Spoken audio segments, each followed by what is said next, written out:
অযোধ্যায় mega show Ram মন্দিরের উদ্বোধন সময় দুপুর 12:15 থেকে 12:45-এর মধ্যে কিন্তু রামলালার প্রাণ প্রতিষ্ঠা। উপস্থিত থাকবেন নরেন্দ্র মোদী, তার হাত দিয়েই প্রাণ প্রতিষ্ঠা রামলালার। আর কারা উপস্থিত থাকবেন মোহন ভাগবত, থাকবেন যোগী আদিত্যনাথ, উত্তরপ্রদেশের মুখ্যমন্ত্রী, আরএসএস প্রধান মোহন ভাগবত এবং যোগী আদিত্যনাথ, আনন্দবেন প্যাটেল রাজ্যপাল, উত্তরপ্রদেশের সত্যেন্দ্র দাস প্রধান পুরোহিত রাম মন্দিরের, তিনিও উপস্থিত থাকবেন। রামলালার প্রাণ প্রতিষ্ঠার পর আরতি এবং আচার্যদের 3টি দল গঠন করা হয়েছে ইতিমধ্যেই। প্রথম দলের নেতৃত্বে স্বামী গোবিন্দ দেবগিরি মহারাজ থাকবেন এবং দ্বিতীয় দলের নেতৃত্বে শঙ্করাচার্য বিজেন্দ্র সরস্বতী। কাশীর পণ্ডিতদের নিয়ে ইতিমধ্যেই তৈরি তৃতীয় দল। আর প্রধানমন্ত্রী নরেন্দ্র মোদী তিনি কখন পৌঁছবেন, কি কর্মসূচি, সেটা আপনাদের দেখাবো। এবার সকাল 10:25-এ অযোধ্যা বিমানবন্দরে পৌঁছে যাবেন নরেন্দ্র মোদী।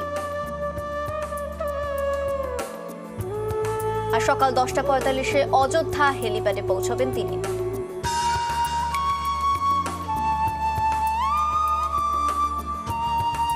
সকাল 10:55-তে পৌঁছবেন রাম জন্মভূমিতে।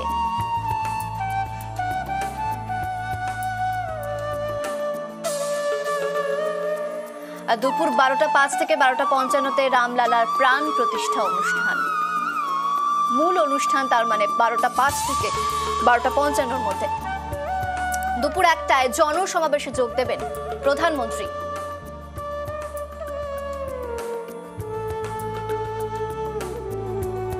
দুপুর 2:10-এ কুবের টিলা দর্শন মোদীর।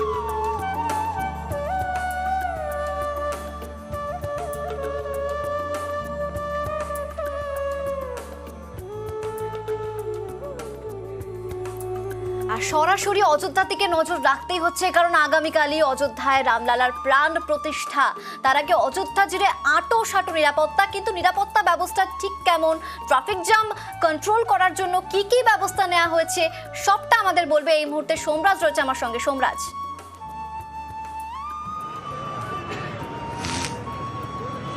দেখো, আমরা রয়েছি অযোধ্যার রাম মন্দিরের যে মূল গেট, অর্থাৎ যে গেট দিয়ে আগামীকাল প্রধানমন্ত্রী নরেন্দ্র মোদী সহ বিভিন্ন অতিথিরা ঢুকবেন রাম মন্দিরের মূল জায়গা পর্যন্ত, যেখানে রামলালার প্রাণ প্রতিষ্ঠা হবে। সেই গেটের সামনে আমরা রয়েছি ইতিমধ্যেই। মূলত আমন্ত্রণ পত্র ছাড়া বা অনুমতি পত্র ছাড়া এখানে কাউকে ঢুকতে দেওয়া হচ্ছে না। গতকাল রাত থেকেই নিষেধাজ্ঞা জারি করা হয়েছে। আমি আমার চিত্র সাংবাদিক খোকনকে বলবো সেই ছবিটি দেখাতে, যে রাম মন্দিরের মূল গেট কেমনভাবে সাজানো হলো। তুমি দেখতেই পাচ্ছ, গাঁদা ফুল দিয়ে গোটা রাম মন্দিরের মূল গেট সাজানো হয়েছে এবং সেখানেই প্রথমেই প্রাণ প্রতিষ্ঠার যে মহা উৎসব, সেই প্রাণ প্রতিষ্ঠার মহা উৎসব লেখা এবং তার সঙ্গেই গাঁদা ফুল দিয়ে লেখা হয়েছে যে সবাইকেই রাম জন্মভূমির তীর্থে স্বাগত জানানো হচ্ছে প্রাণ প্রতিষ্ঠার এই মহা উৎসবে। প্রাণ প্রতিষ্ঠার মহা উৎসবে রাম জন্মভূমিতে সবাইকে স্বাগত জানানো হচ্ছে। এইভাবেই গোটা রাম মন্দিরের মূল গেটকে সাজানো হয়েছে গাঁদা ফুল ব্যবহার করে। তোমাকে আমরা গতকালই জানিয়েছিলাম যে কলকাতা থেকে আরো কুইন্টাল গাঁদা ফুল আনা হয়েছে। তার কারণ, যে পরিমাণ গাঁদা ফুল আনা হয়েছিল, গোটা অযোধ্যাকে এই মুহূর্তে গাঁদা ফুল দিয়ে সাজানো হয়েছে। এবং আজ সকালেও বিশেষ এয়ার কুরিয়ার মারফত আরো কুইন্টাল গাঁদা ফুল ঢুকেছে গোটা অযোধ্যায়। এবং এখন এই মুহূর্তে শেষ মুহূর্তের যে কাজ, ফুল দিয়ে কাজ, সেই ফুলের কাজ চলছে। মূল মন্দিরের যে গেট, মন্দিরের যে মূল গেট, যে গেট দিয়ে আগামীকাল প্রধানমন্ত্রী ঢুকবেন, যে গেট দিয়ে 5000 আমন্ত্রিত অতিথি ঢুকবেন, তাদের জন্য এই গেটটি তৈরি করা হয়েছে। মোট 3টি গেট তৈরি করা হয়েছে, যার মধ্যে গতকালই আমরা দেখিয়েছিলাম 2টি গেটে কিভাবে সাজানো হয়েছে। এবং আজকে, এবং তুমি দেখতেই পাচ্ছ, এই যে গাঁদা ফুল, এই গাঁদা ফুলগুলি আনা হয়েছে কলকাতা থেকে। আজকে সকালবেলা এই গাঁদা ফুলগুলো এসে এবং এই গাঁদা ফুলই ব্যবহার করা হচ্ছে এই মুহূর্তে রাম মন্দিরের মূল গেট সাজানোর জন্য। আর অবশ্যই নিরাপত্তার কড়াকড়ি তো রয়েছে। তুমি দেখতেই পাচ্ছ যে এখন এই মুহূর্তে যে রাম মন্দিরের যে মূল প্রবেশ পথ, আমি আমার চিত্র সাংবাদিক খোকনকে বলবো সেই ছবিটি দেখাতে, যে মূল প্রবেশ পথের যে ছবি তুমি দেখতে পাচ্ছ, এই শেষ মুহূর্তের যে ফিনিশিং টাচ, সেই ফিনিশিং টাচ এখন চলছে রাম মন্দিরের মূল প্রবেশ পথ জুড়ে। আর এখন যে মূলত শিল্পীরা যারা বিশেষত ফুলের যারা কাজ করছেন তারাও রয়েছেন, পাশাপাশি যারা কনস্ট্রাকশনে কাজ করছেন তারাও রয়েছেন। ফলত সব মিলিয়ে এই মুহূর্তে প্রস্তুতি চূড়ান্ত। গোটা রাম মন্দিরের মূল প্রবেশপথের সাজানোর কাজ প্রায় শেষ পর্যায়ে। আজ দুপুরের মধ্যেই কাজ শেষ করে দিতে হবে, তারপর গোটা এলাকা আজ ফাঁকা করে দেওয়া হবে। সব মিলিয়ে প্রস্তুতি চূড়ান্ত গোটা রাম মন্দির মূল প্রবেশপথের। সোমরাজ, প্রচুর মানুষ আসবেন, প্রচুর মানুষ এই দিনটার জন্য অপেক্ষা করছিলেন এত দিন ধরে। তৎপরতা, উন্মাদনা কি দেখতে পাচ্ছ?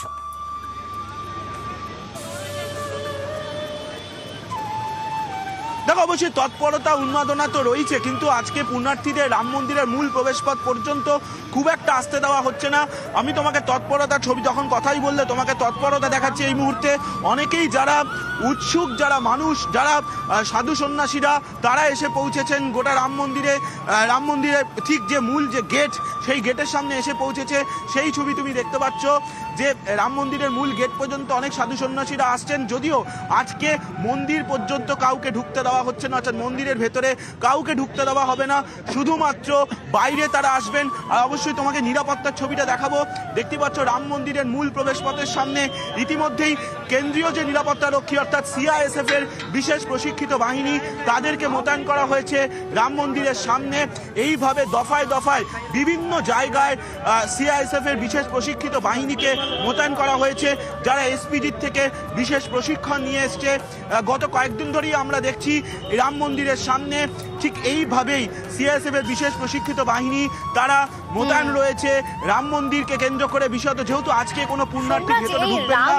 রাম মন্দিরের কথা আমরা দেখেছি, বিদেশেও সেই উন্মাদনা ছড়িয়ে পড়েছে। আমরা দেখেছি অস্ট্রেলিয়াতে যারা বাঙালি থাকেন তারা বাজি ফাটিয়ে উন্মাদনা প্রকাশ করেছেন, সেলিব্রেট করেছেন। তো বিদেশি পর্যটক দেখতে পাচ্ছ তুমি?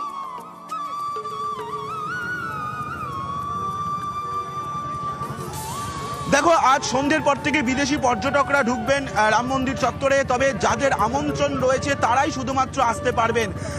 তার কারণ বিদেশি পর্যটকদের মধ্যে থেকে যাদের আমন্ত্রণ রয়েছে বা যাদের নির্দিষ্ট পাস থাকবে, না হলে তারা 23 তারিখের পর থেকে আসবেন।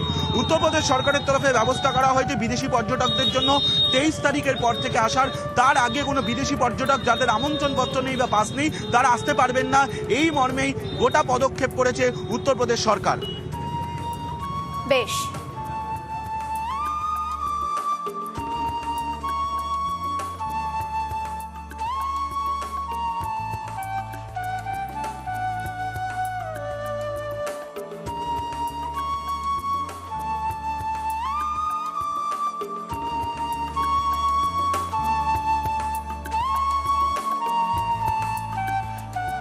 আর মাত্র কিছুক্ষণের অপেক্ষা, তারপরে অযোধ্যার সেই দীর্ঘ প্রতীক্ষিত মুহূর্ত, যে মুহূর্তের জন্য সবাই অপেক্ষা করে আছে। এবং তার জন্য নিরাপত্তা ব্যবস্থা থেকে শুরু করে সব রকম ব্যবস্থা কিন্তু আটশোটা করা হয়েছে উত্তরপ্রদেশ সরকারের পক্ষ থেকে। সেই ছবি সরাসরি আমাদের প্রতিনিধি সোমরাজের মাধ্যমে আমরা তুলে ধরলাম।